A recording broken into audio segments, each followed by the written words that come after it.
δημόσια πως με το γύρασμα του σώματός του, προκειμένου να αποφύγει το αντίκρισμα της φθοράς, ανασύρει στη μνήμη του το παρελθόν του και το τίνει ποιητικά, απ' τις 9. 12:30. Γρήγορα πέρασε μια ώρα από τις 9 που άναψα τη λάμπα και κάθισα εδώ. Καθόμουν χωρίς να διαβάζω και χωρίς να μιλώ. Με ποιον να μιλήσω κατάνονος μέσα στο σπίτι αυτό. Το είδωλο του νέου σώματός μου από τις 9 που άναψα τη λάμπα ήρθε και με είδε και με θύμισε κλειστές κάμαρες, αρωματισμένες και περασμένη ειδονή. Τι τολμηρή ειδονή. Και επίσης με έφερε στα μάτια εμπρός δρόμους που τώρα είναι αναγνώριστοι. Κέντρα γεμάτα κίνηση που τέλεψαν. Και θέατρα και καφενεία που ήσαν μια φορά. Το είδωλο του νέου σώματός μου ήρθε και με έφερε και τα λιπτέρα. Πένθη της οικογένειας, χωρισμοί, αισθήματα δικών μου, αισθήματα των πεθαμένων, τόσο λίγο εκτιμηθέντα. 12:30. Πώς πέρασε η ώρα. 12:30. Πώς πέρασαν τα χρόνια.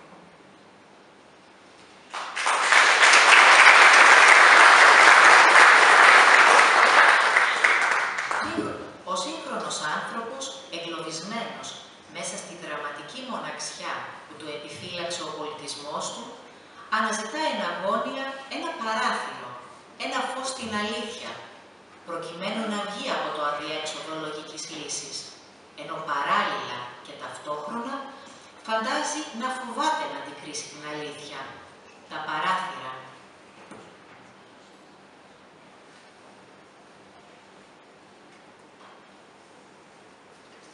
Σε αυτές τις σκοτεινές κάμαρες που περνώ μέρες βαριές, επάνω κάτω τριγυρνώ για να βρω τα παράθυρα. Όταν ανοίξει ένα παράθυρο, θα είναι παρηγορία. Μα τα παράθυρα δεν βρίσκονται ή δεν μπορώ να τα βρω. Και καλύτερα ίσως να μην τα βρω. Ίσως το φως θα είναι μια νέα τυραννία. Ποιος ξέρει τι καινούργια πράγματα θα δείξει.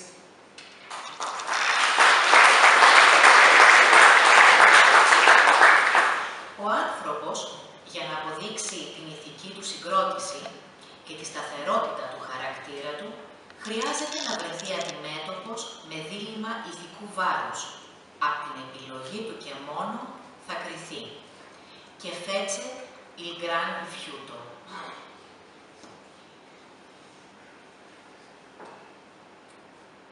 Σε μερικούς ανθρώπους έρχεται μια μέρα που πρέπει το μεγάλο ναι ή το μεγάλο το όχι να πούμε. Φανερώνεται αμέσως όποιος το έχει μέσα του έτοιμο το ναι. Και λέγοντάς το, πέρα πηγαίνει στην τιμή και στην πεποίθησή του. Ο αρνηθής δεν μετανιώνει. Αν ρωτιούνταν πάλι όχι θα ξαναέλεγε. Κι όμως, τον καταβάλει εκείνο το όχι, το σωστό, εις όλη την ζωή του.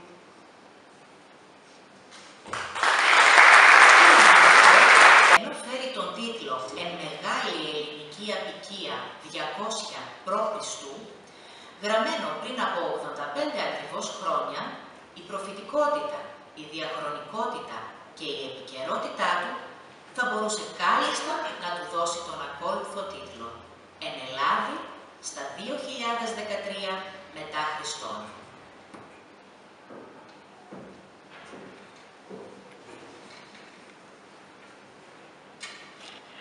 Ότι τα πράγματα δεν βαίνουν κατευχήν στην απικία,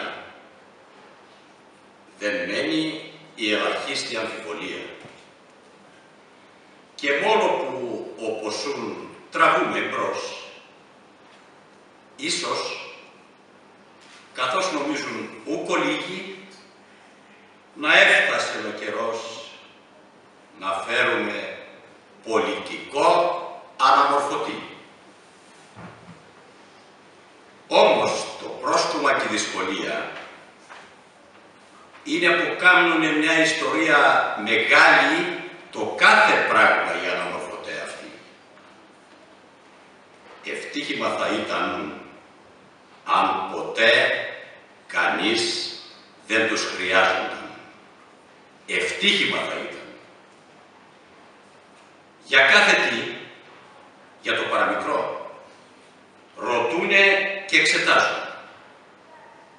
Και ευθύς στο νου των ριζικές μεταρρυθμίσεις βάζουν με την απέτηση να εκτελεστούν άνευ αναβολής. Έχουν και μια κλίση στις θυσίες. Παραιτηθείτε από την κτήση σας εκείνη.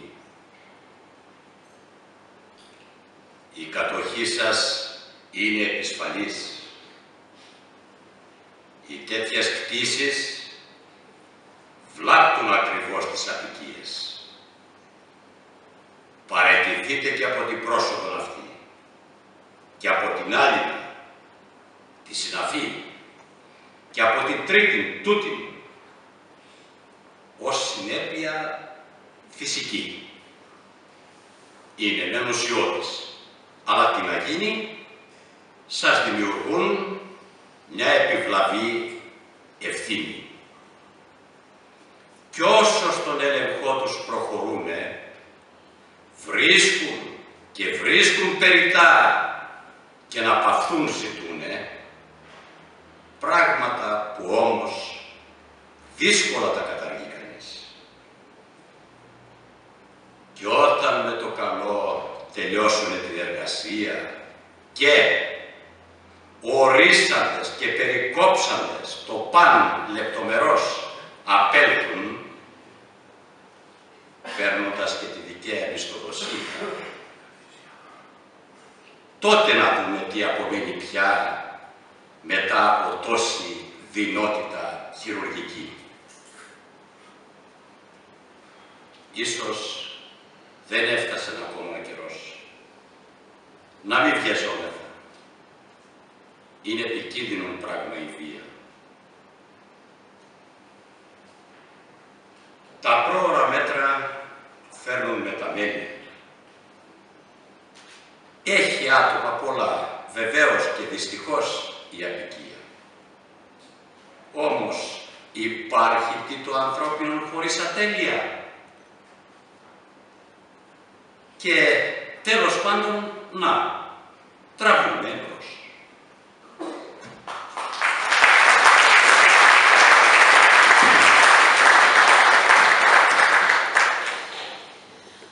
Αν μπορεί να υποθεί κάτι και για την ιστεροφημία του οικουμενικού μας ποιητή, αυτό μάλλον συμπυκνώνεται στους παρακάτω στίχους. Ιστεροφημία Νικάνωρος ποιητού, εν Αλεξανδρία μετά Χριστόν. Αργά του βίου την ιστεροφημία μου ευσκέφτην. Θα μπορούσα και ποτέ να μην την είχαν σκεφτεί.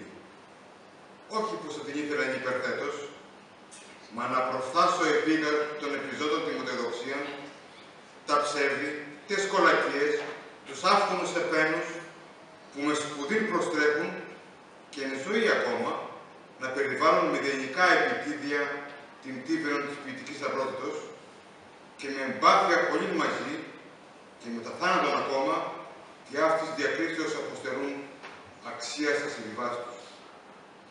Κάτω επί τούτου, και έχουν πλήρη τη συνέστηση, δικαιούμαι θαρώ και αυτή να πάνω κάτω σε μην περιευτολογία ως επιτίβιον εις των αιώνων του φθορά. Νικάνω, ερωτητεύς ποιητής, αίμα γνησίως ελληνικών, εν Αλεξανδρία ανατροφέν. Έζησε χωρίς εδώ, έξω από τον κόσμο, ανεδός της ενότητας κοινωνίας, ουδόλως ζημιός η σωστή τέχνη.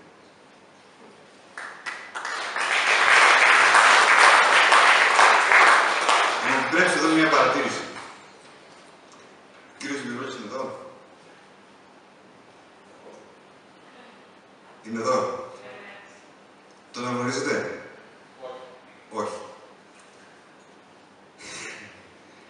Μου το δείξανε κάποτε, πριν από μερικές ημέρες, και με ρωτήσανε, αυτό πώς σου φαίνεται? Και λέω εγώ, αφελής, που δεν ξέρω από καβάφι, τι έμαθα από το σχολείο, αυτό που μου ρίξει καβάφι, λέω, από Αλεξάνδρεια μακριά. Αυτός που μου το έδωσε γέλασε. Ανόητε μου λέει, είναι το καβάφι το ποίημα. Τόσες αμόνες μου έτσι για να σε δουλέψω. Να σπάσω πλάκα μαζί σου. Γέλασα, ήταν πραγματικά ωραία πλάκα, και λέω θα το βάλουμε στην εκδήλωση. Έτσι. Και εγώ μόλις είπα στους γειτονούς, αυτό δεν είναι Καβάφης. Σίγουρα δεν είναι Καβάφης. Αυτό το ποίημα είναι ο Οδυσσέας της Τζιράκος.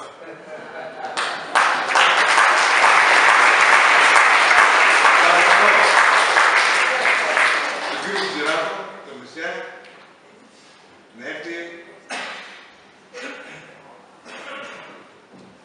να αποκαλυφθεί. Σε ευχαριστώ πάρα πολύ για το ψέμα, για το δούλεμα, για την πλάκα, ειλικρινά τη διασκέδαση. Δεν ήταν τίποτα από όλα αυτά.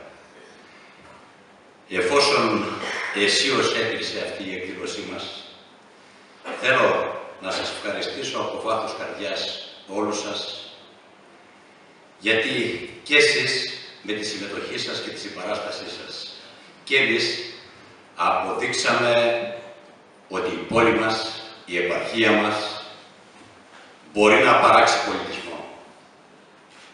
Φτάνει να υπάρχει συνεργασία όλων μας.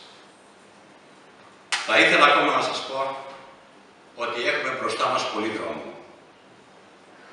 Πάρα πολύ δρόμο. Και πρέπει το δρόμο αυτό να τον διανύσουμε. Εξάλλου η χώρα μας, στο εξωτερικό, ανέκαθεν για τον πολιτισμό της φημίζεται. Για τον πολιτισμό της. Όχι για τίποτα άλλο. Δυστυχώς, ας μην προχωρήσω σε αυτό. Εκείνο που θα θέλαμε είναι ότι ζητάμε τη βοήθεια συμπάσης της Δημοτικής Αρχής, συμπολιτευμένης και αντιπολιτευμένης. Δεδομένου ότι χωρίς τη βοήθειά της δεν μπορούμε κι εμείς να προχωρήσουμε.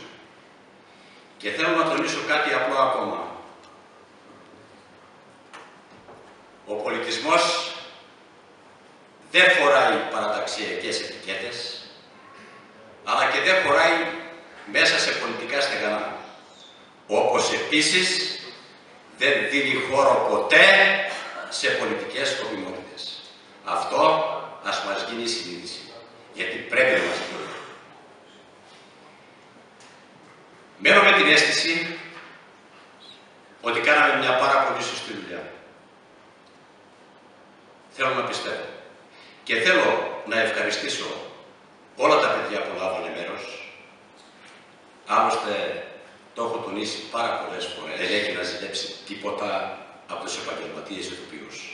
Μάλλον εκείνοι έχουν να ζητέψουν από τα παιδιά αυτά τα δικά μας.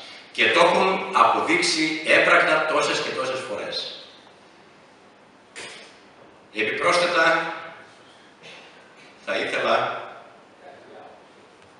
πέρα από όλα τα παιδιά, να κάνω μια ξεχωριστή αναφορά στο φίλο μου τον Βαγγέλη Τσιγκουνάκη, που σήκωσε αρκετό βάρος.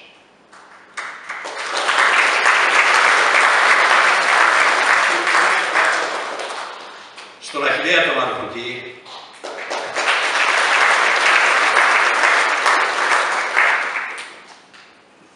και τον μεν και τον δε,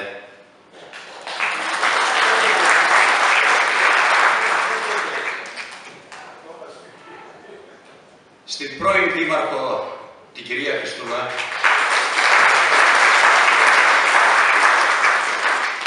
που σπουδήν προσέτρεξε σε αυτή την εκδήλωση, στο Θόδωρο Σουλιώτη, που άφησε τις δουλειές του ο άνθρωπος για να συνεισφέρει στην εκδήλωσή μας, και βεβαίως δεν ξεχωρίσω κανένα από τα άλλα παιδιά που βλέπω ότι μπροστά τους ξετυλίγεται ένας αγώνας δρόμου για να συνεισφέρουν στον τόπο μας. Δεν θέλω τίποτα άλλο να πω. Πραγματικά είναι από τις στιγμές που λες, ας πίνω με τη συγκίνηση. Σας ευχαριστούμε λοιπόν πάρα πολύ.